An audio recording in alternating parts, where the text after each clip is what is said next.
Hello everyone. पहले के लोग सोचते थे पैसा ही सभी बुराइयों की जड़ है, और मेरे हिसाब से ये है कि पैसे का मैनेजमेंट ना करना ही सभी बुराइयों की जड़ है।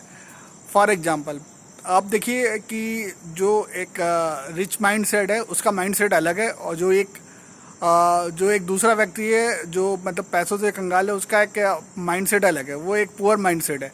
डिफरेंट क्या होता है, जब कभी रिच वाले के पास कोई अगर पैसे कहीं से भी आते हैं तो वो उसका ऑप्शन चुनता है, पैसे का विकल्प चुनना ही। इससे ही आपका फ्यूचर आपका डिसाइड होगा कि आप फ्यूचर में अमीर बनेंगे या गरीब बनेंगे। जब एक रिच आदमी के पास पैसे आता है तो वो क्या करता है, उस पैसे से सबसे पहले वो क्या करता है कि अपने कुछ पैसे बचा के 20 से 30% बचा के वो अपना सेविंग और इन्वेस्टमेंट में करता है। फिर उसके बाद जो पैसे बचता है वो अपने लाइफस्टाइल की चीज़ें लेता है। और एक जो पुअर माइंडसेट का आता है, पहले 70% खर्चा कर देता है, फिर इसके बाद सोचता बचाएंगे, तो पैसा कभी बच ही नहीं पाता है, ना ही कभी इमरजेंसी फंड क्रिएट हो पाता है। और इसी तरीके फिर क्या होता है कि जिस हिसाब से उसकी इनकम बढ़ती है उस हिसाब से उसके खर्चे बढ़ते जाते हैं।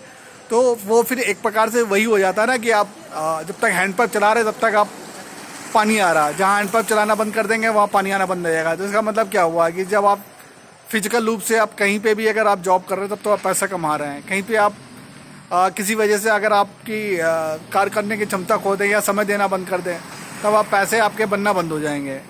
तो ये मतलब एक प्रकार से देखा जाए तो ये ऑप्शन नहीं है, मतलब एक रिच और फ्री होने का। रिच और फ्री होने का ऑप्शन यही है कि आप पैसे बचाइए और इसको इन्वेस्टमेंट करिए और उसको अपनी स्किल बढ़ाने में इन्वेस्टमेंट करिए, जिससे आपकी एक्टिव इनकम और ज़्यादा से ज़्यादा बढ़ सके, जिससे और ज़्यादा से ज़्यादा आप चीज़ों को नई नई चीज़ें आ रही हैं उसमें आपको सीखने में, अपडेट करने में और पुरानी चीज़ों को भूलने में उस पैसे का इस्तेमाल करिए। क्योंकि आप देखिए, अगर आप पैसे का सही उपयोग करेंगे और पैसे का फिर आप अगर फिर आपको पैसा नहीं चलाएगा, आप पैसों को चलाएंगे। इसलिए पैसे का सही इस्तेमाल करना ज़रूरी है।